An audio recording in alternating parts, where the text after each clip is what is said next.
Yes, Mount Zion was say after triple split fast was say to me queen. Baby, I said magode.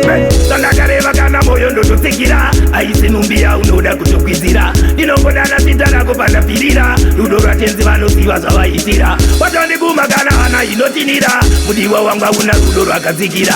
Dinobaragana pa unonibikira. Sasiza ludo ketela. Ndoimba chimoniro isire kutenda. Pando kudana chingo sivata kuyenda. Chawakasima ndiyo mozi yatomera. Ndotenane mkanta mzatie. Ndoimba chimoniro isire kutenda. Pando kudana chingo sivata kuyenda. Chawakasima ndiyo mozi yatomera.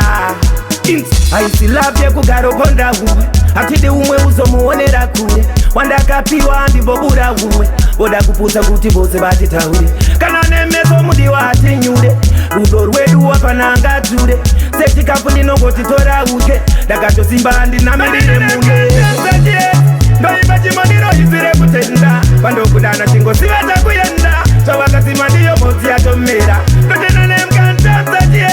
Ndoimba chimoniro isire kutenda. Pando kudana chingo sivata kuyenda. Chawakasima ndiyo mozi yatomera. Sandakareva kana moyo ndo tusikira. Aisi numbia unoda kutukwizira. Dinongodana sitana kupanda pirira. Ludo ratenzi vanosiwa zawaitira. Watoni gumagana hana inotinira. Mudiwa wanga una ludo rakazikira.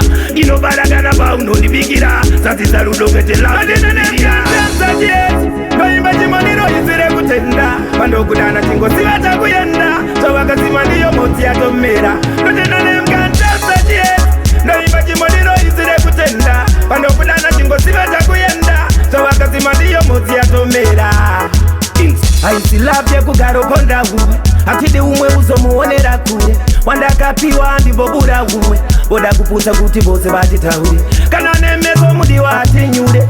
Rudo rwedu wapananga ture. Safety company nongoti tora uke. Dakato simba ndinamirire mune.